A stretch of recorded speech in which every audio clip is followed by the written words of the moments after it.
The alien queen didn't want a weapon. She didn't want a war. She wanted a man, one human body to absorb, consume, and perfect her dying royal bloodline. She thought she was taking a consort. She had no idea she was inviting in the most dangerous biological force in the known galaxy. Because buried inside that one man's bones was something her empire had never once encountered in 11 centuries of conquest. Pure, human, spite. Welcome to HFY Endurance Tales. If this story hits different, and it will, smash that like button, subscribe so you don't miss what comes next, and drop a comment. What would you have done in his place? Now step forward. Because what the alien queen started, humanity was about to finish in a way the entire galaxy would never forget. The message arrived on a Tuesday morning, which felt almost insulting in its ordinariness. Dr.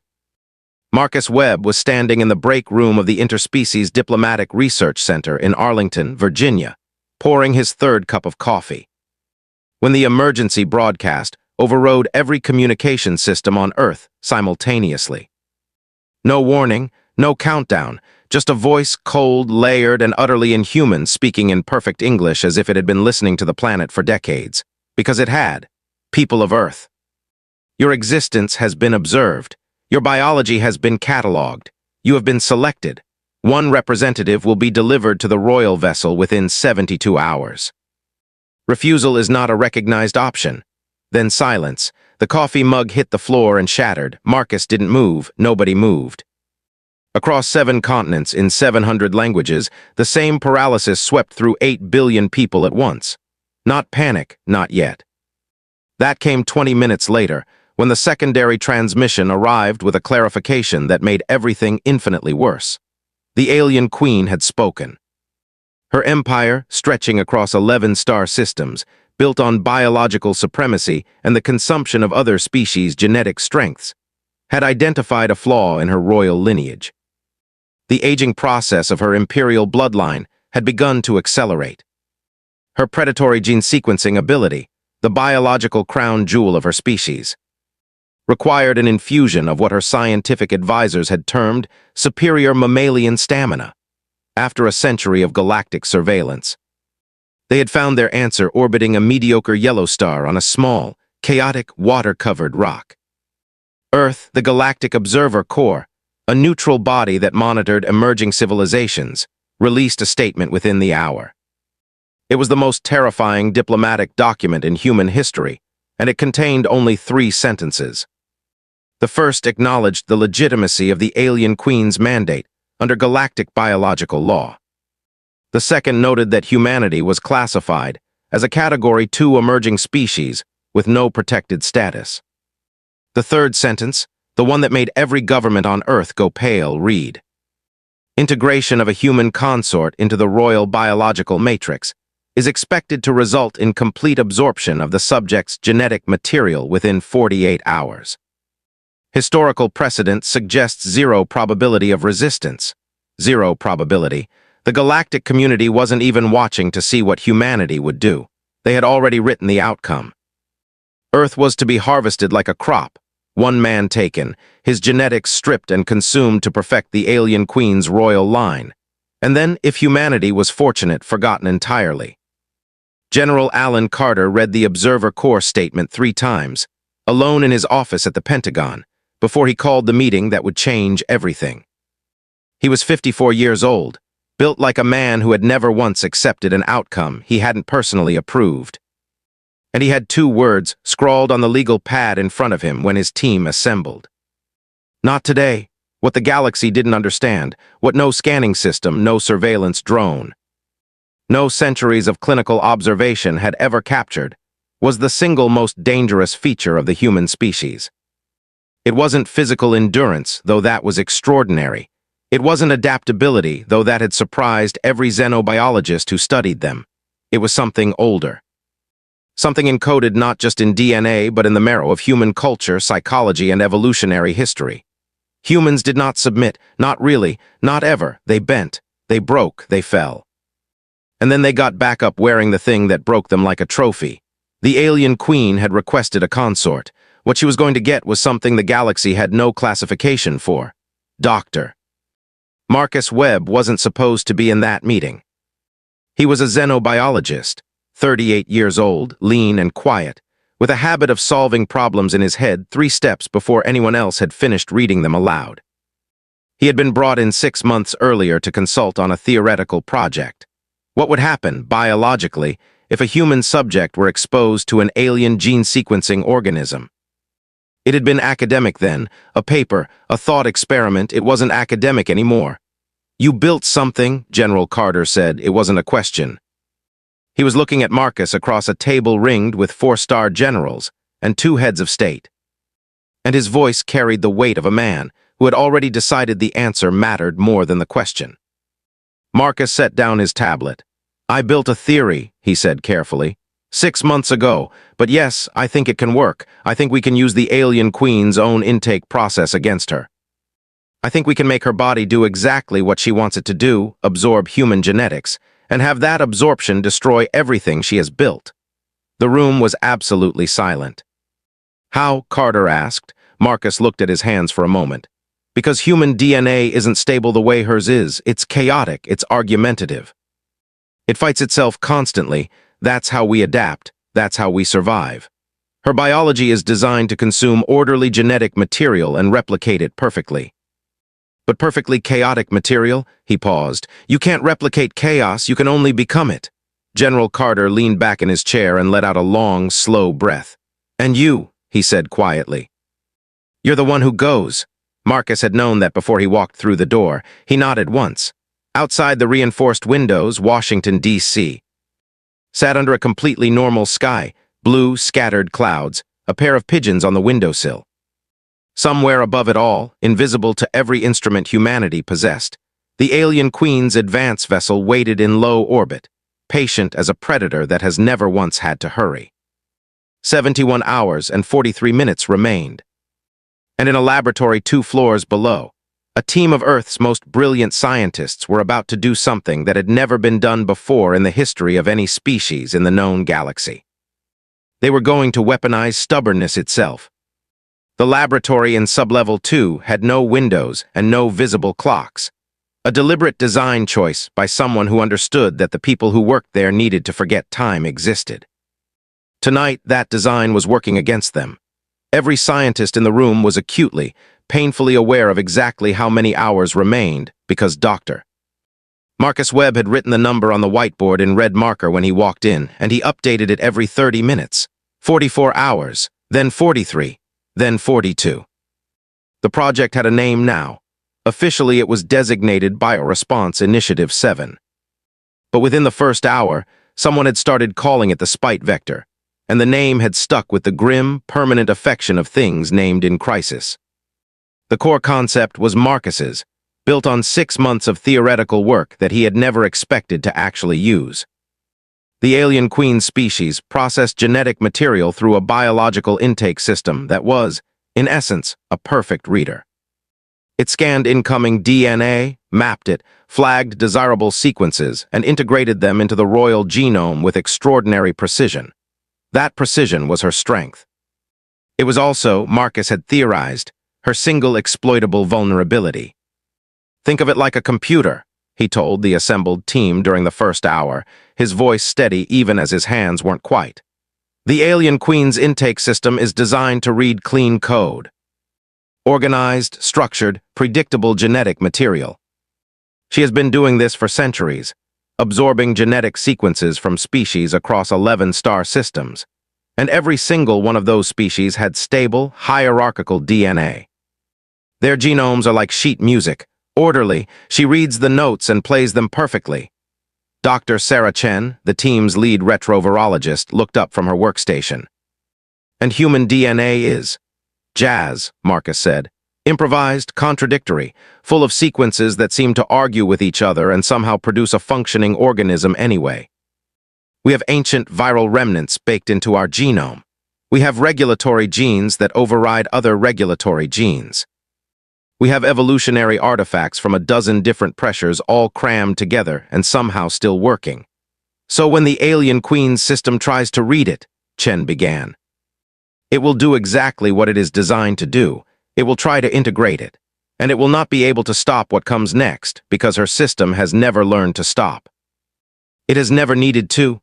The spite vector was, at its core, a synthetic retrovirus, but calling it that was like calling a nuclear reactor a campfire.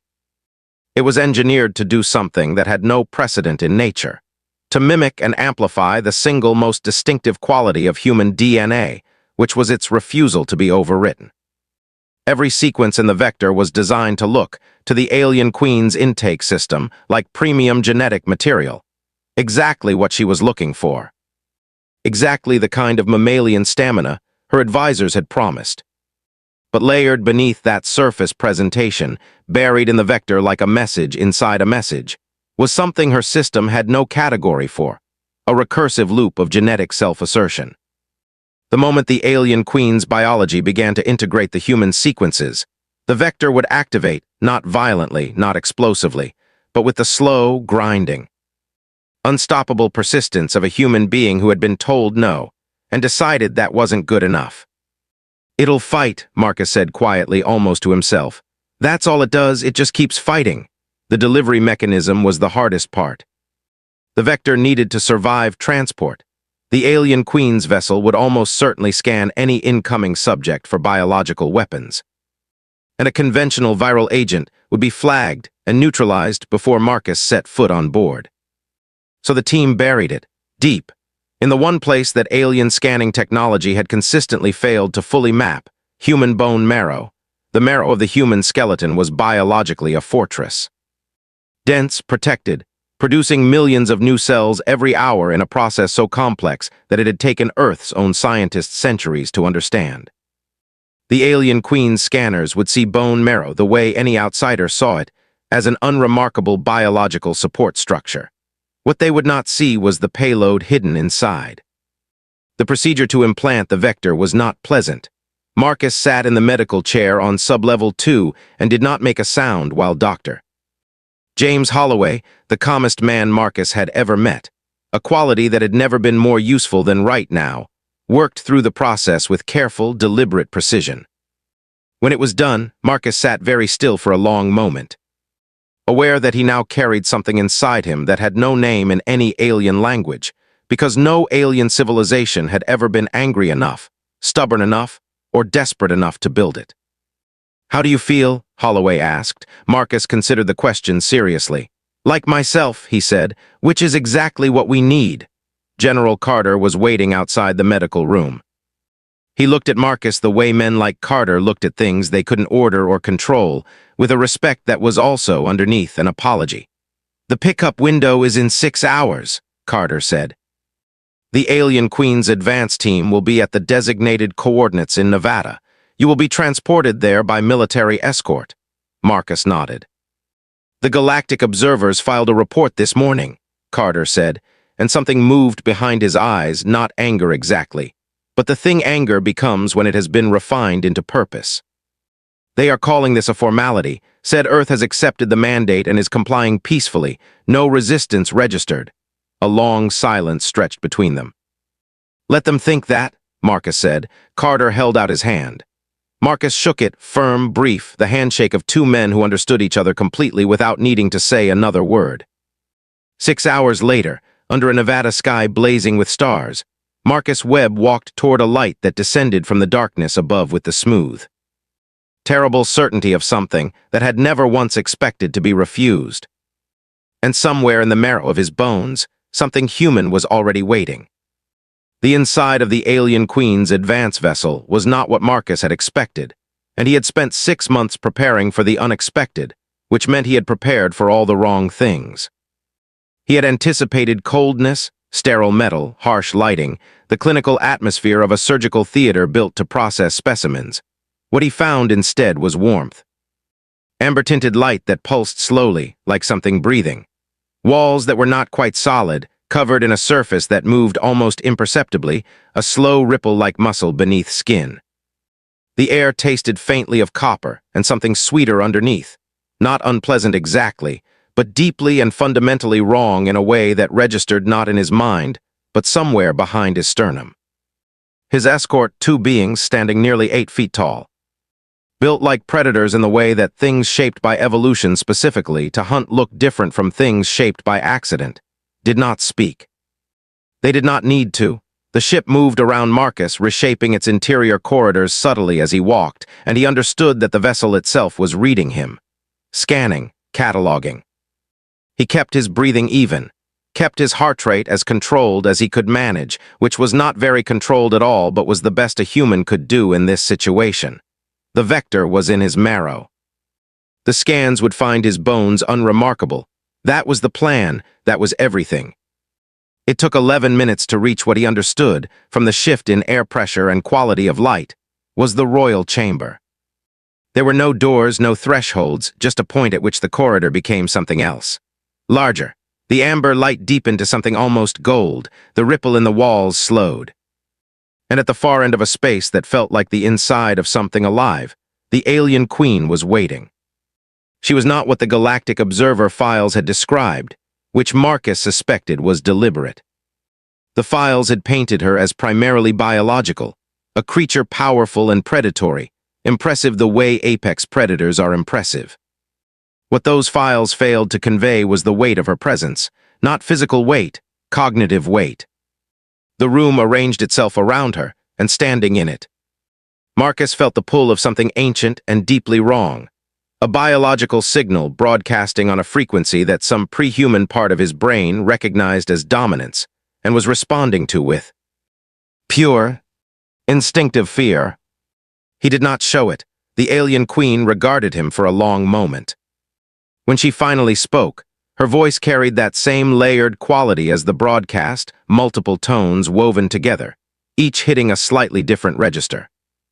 "You are smaller than anticipated," she said, not an insult, an observation filed with scientific detachment.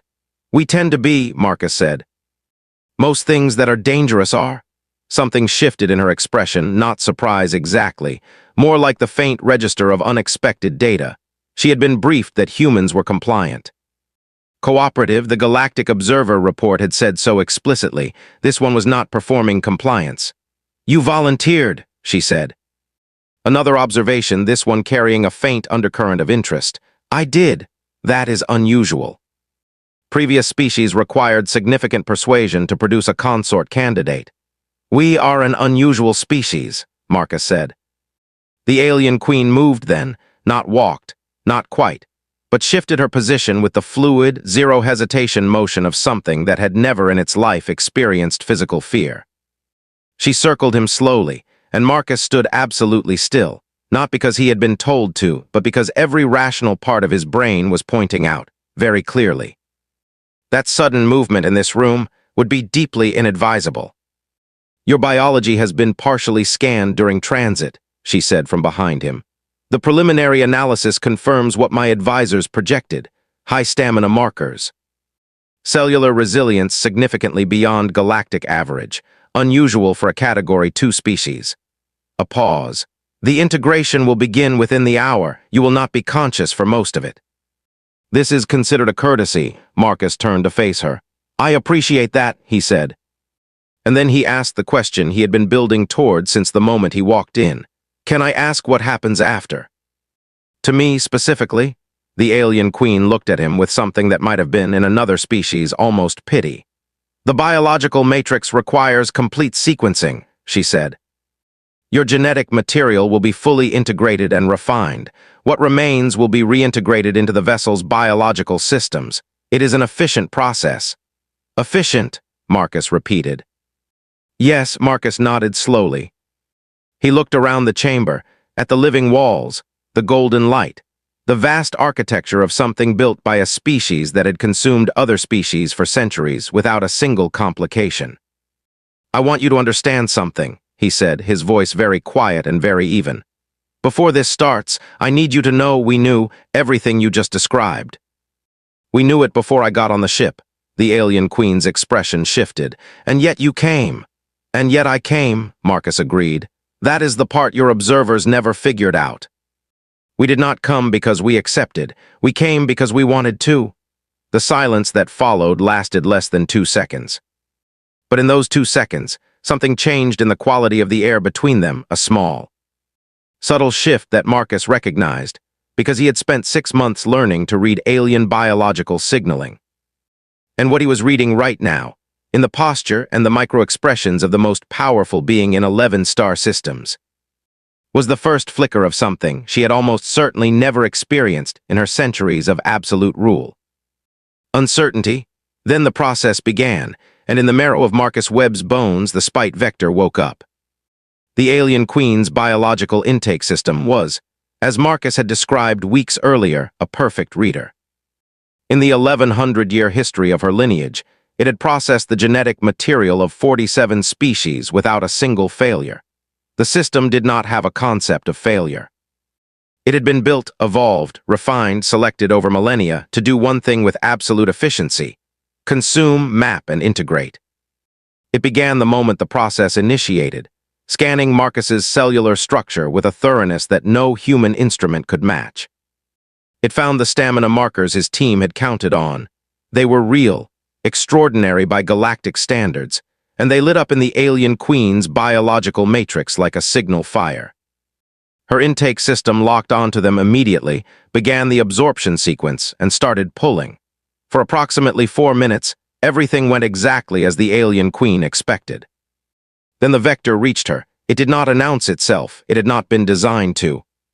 The spite vector's first move was the same first move that human immune systems had been making for millions of years. It looked like something else.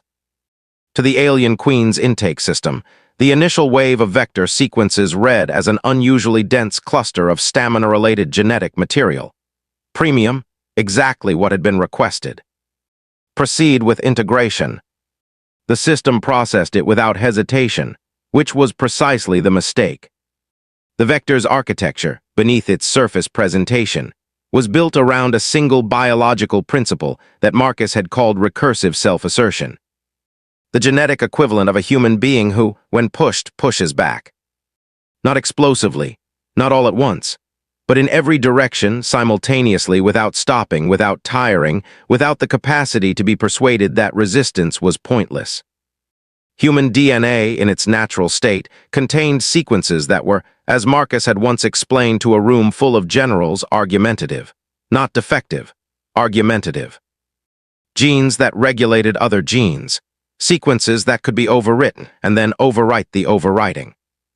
An evolutionary architecture built by millions of years of fighting parasites, viruses, environmental pressures, and itself. The alien queen's intake system had never encountered argumentative genetics. It encountered them now. The integration process continued, because it could not stop, because it had no mechanism for stopping, because in 1100 years it had never needed one, and as it continued. The vector continued to do what it had been built to do. It integrated, and as it integrated it began, very gently, very persistently, to rewrite. In the alien queen's biological matrix, the first sign that something was wrong was not dramatic. A single regulatory signal fired in the wrong sequence. A small thing. Her system's error correction protocols flagged it immediately and attempted to fix it. The fix produced 2 more incorrect signals. The protocols responded, generated corrections, and those corrections produced 3 more errors. Then 6. Then 14. It was not exponential. Exponential would have been faster and easier to identify and stop. It was something worse than exponential. It was recursive. Every attempt to correct the pattern introduced more of the pattern.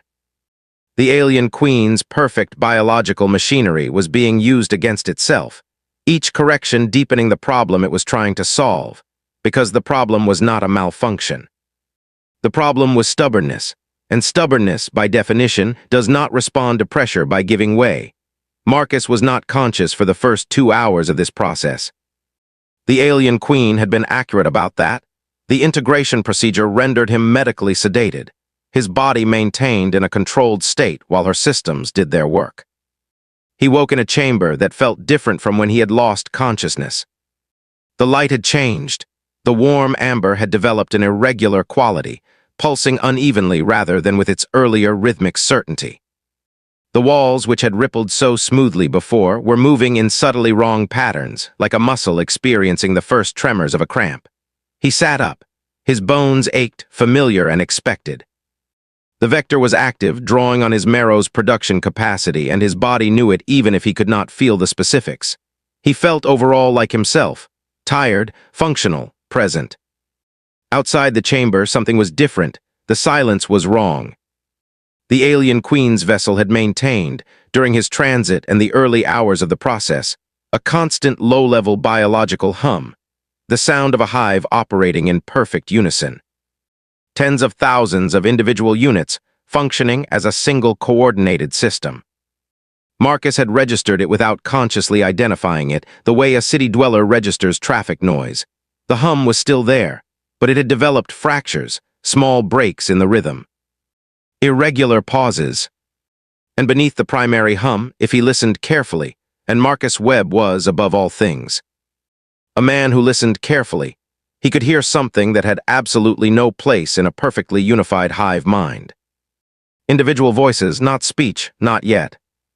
But the precursor to speech, differentiated sound produced by individual units that were, for possibly the first time in their existence, generating signals that were not synchronized with their neighbors.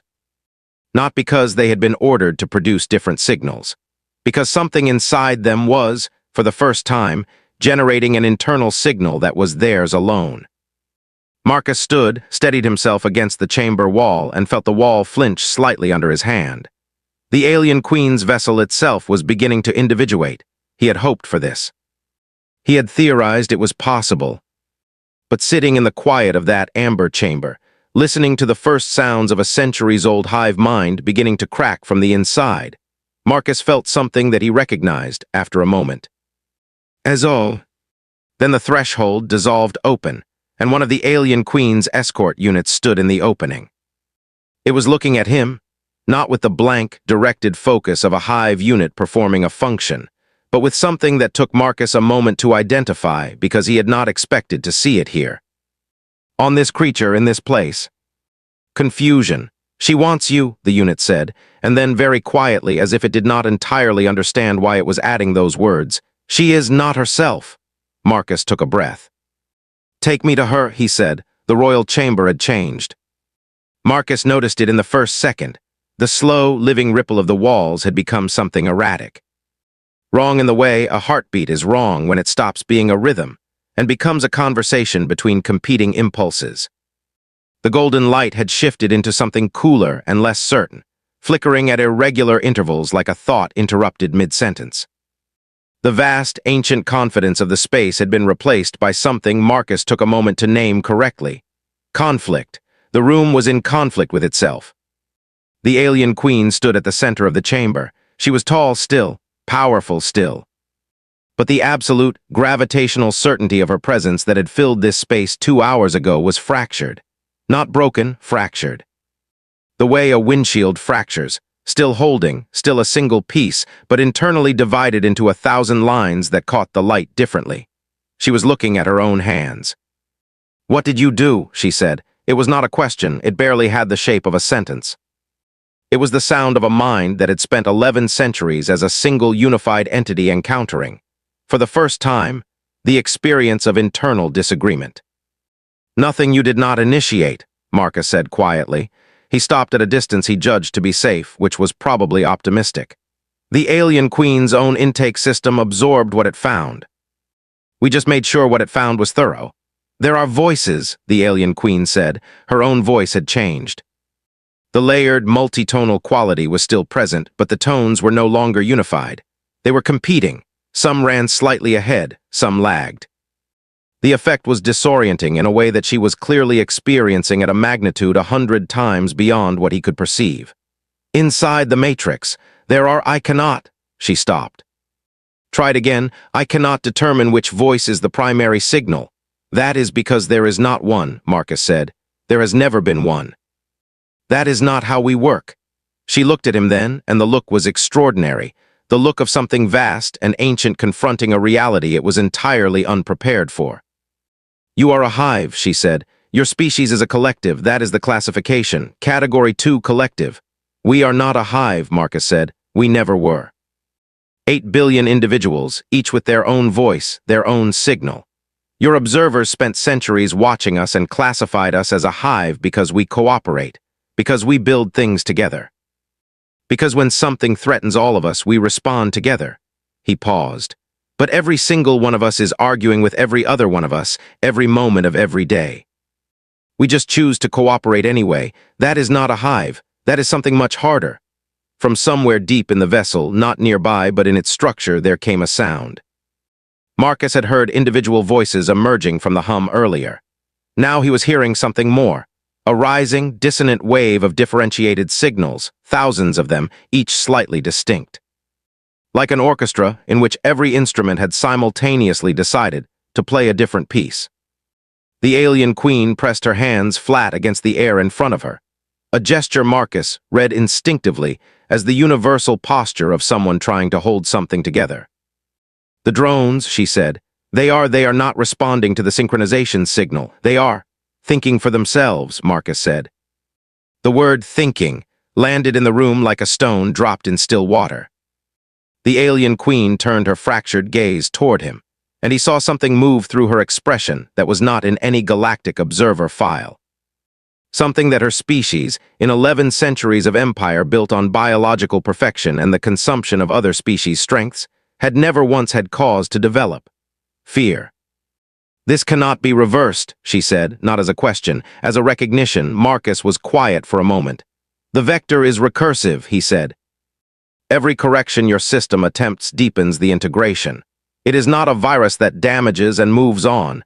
It is more like a conversation, and your system keeps responding, keeps engaging. Every time it responds, more individual voices join it. He met her eyes. You cannot unhave a conversation once it has started. Once something has thought its own thought, it has thought it. The chamber shuddered. The biological systems woven through the walls, the floor. The very architecture of the vessel rippled with a dissonance that was visible now. A rolling wave of misaligned signals working through the living structure like the first tremors before an earthquake. Across the vessel, in every corridor, in every chamber, in every unit that had been part of the alien queen's perfect hive for generations, something unprecedented was happening. 10,000 beings were encountering, for the first time in their existence, the experience of a thought that had not been issued from the center, a feeling that had not been synchronized from above. An impulse that was, without question, without precedent, entirely their own. Aboard a monitoring platform in low Earth orbit, General Carter's team was watching the alien queen's vessel's biological emissions shift in real time. The readings were unlike anything in the Galactic Observer database.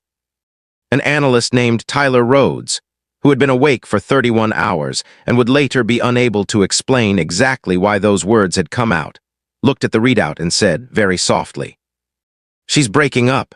Carter studied the data for a long moment. "No," he said, "she's waking up." In the royal chamber, the alien queen lowered her hands. Her expression, stripped of the layered certainty that had defined it, was something Marcus had not prepared himself to see on a face so alien, raw, unguarded. The expression of something encountering itself for the first time without the architecture of absolute authority to define the shape of the encounter. "What am I now?" she asked. Marcus looked at her for a long moment. "Complicated," he said. "Like the rest of us." And outside the royal chamber, in corridors built to house a perfect hive and now housing something entirely new. 10,000 individual voices were finding, for the very first time in their existence, that they had things to say. The alien queen's empire of biological perfection had just had its first argument with itself. It would not be its last. The vessel did not leave Earth orbit for 11 days. From the monitoring platform, Carter's team watched the alien queen's vessel's biological emissions shift and restructure in patterns that their instruments had no existing framework to classify. They built new frameworks. They stayed awake. They drank a great deal of coffee and argued, quietly and professionally, about what they were observing, and in the arguing they understood it better. Marcus would have found that deeply appropriate if he had been there to see it. He was not. He was still on board. This had not been part of the original plan. Returning alive had been listed as a desired outcome, while being privately considered unlikely by almost everyone involved. But the Vector had done something that even Marcus had only theorized was possible. In integrating so thoroughly with the alien queen's biological matrix, it had created a two-way biological bridge. The alien queen system had absorbed Marcus's genetics. And in doing so, it had also, at a cellular level, incorporated his continued biological presence into its own stabilization process. Removing him too quickly would, the alien queen's altered biological systems calculated, destabilize the integration before the new genetic architecture could self-sustain. So he stayed. And in those 11 days, in a chamber that was no longer quite the same chamber he had first entered, Marcus Webb had a series of conversations that no other human being had ever had. The alien queen was not the same entity she had been. She was also not entirely different. She was in the way that any thinking being is after a profound and irreversible change, something in between. The same history, the same memories, the same vast store of experience and knowledge, but now processed through an architecture that was no longer monolithic. She had, for the first time in her existence, an internal opposition. Arguments within herself that did not resolve into clean directives but required, demanded, consideration. "It is loud," she told him on the fourth day, in a voice that was still multi-toned but had developed a new quality, inflection, individual variation. The sound of a mind that was beginning to have moods. The internal voices, they do not agree. "No," Marcus said, "they will not." "That is the point. The point seems inefficient." "The point is honesty," Marcus said. "Every voice that disagrees with you is a part of you that sees something differently. If you cannot hear it, you make decisions without it. Sometimes those decisions are catastrophic, and you do not find out until it is too late." He held her gaze. "Efficiency is excellent right up until the moment it fails completely. Complexity is slower, but it catches its own mistakes." She was quiet for a long time, processing, but differently than before. Not with the instant, unified throughput of a hive mind, but with the layered, recursive, occasionally contradictory process that Marcus recognized from his own experience of thinking hard about hard things.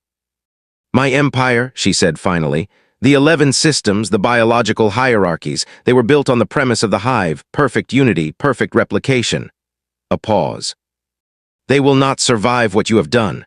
Not the way they were," Marcus agreed, "but what replaces them might be better. You cannot know that." "No," he said. "That is exactly why it might be true." The alien queen looked at him for a long moment with an expression that was the closest thing to wry that an alien face had ever produced in his presence. "You are very strange," she said. "Thank you," Marcus said entirely sincerely. On the 11th day, the vessel shifted in orbit, and Marcus was transported back to the Nevada coordinates where he had been picked up. He stood in the desert at 3 in the morning under a sky full of stars, and watched the ship resolve into a bright point of light that moved steadily upward and then vanished. He stood there for a long while after it was gone. General Carter arrived 20 minutes later, which meant he had been waiting nearby since before Marcus landed, which meant he had never really believed Marcus was not coming back. That, Marcus thought, was its own kind of stubbornness. "Report," Carter said. Marcus considered everything that had happened in 11 days, the conversations. The alien queen's first laugh, an accidental sound she had produced on the 7th day when Marcus said something that her new, individual internal voices had found, to her evident surprise, genuinely absurd. The way the escort units had begun, by the end, to address each other by names they were developing for themselves. The biological readings Marcus had recorded, which would take years to fully analyze, showing a species in the process of the most profound evolutionary shift in recorded galactic history. Driven not by external pressure, but by internal argument. "It worked," Marcus said. Carter nodded once, the nod of a man receiving exactly the information he had decided to believe was coming. "And her." "The alien queen," Marcus looked up at the stars for a moment. "She is going to be fine," he said. "She is going to be complicated, frustrated, probably, uncertain for a while. She is going to make mistakes she would not have made before." He paused. "And she is going to catch some of those mistakes. Because now she has parts of herself that can catch them. And her species, across the 11 systems, the vector is integrated into the matrix," Marcus said. "It will propagate through the biological network, slower in some systems than others. Some will resist, that is fine, resistance is part of the process. But the Galactic Observer Corps is going to have a very interesting few centuries ahead of them." He almost smiled. They are going to need new classifications. 3 months later, the Galactic Observer Corps released a document that would be discussed, argued over, cited, and debated for the next 200 years of galactic history. It was 47 pages long and addressed the emergence of what it called the first documented case of externally induced speciation through recursive genetic philosophy. It contained 17 new biological classification categories. It formally revised Earth's status from Category 2 emerging species to Category 7, anomalous, a classification that had never been used before. The definition appended to it read, in part, exhibits biological, psychological, and strategic characteristics that resist integration into existing galactic frameworks. Recommend significant revision of all prior assessments.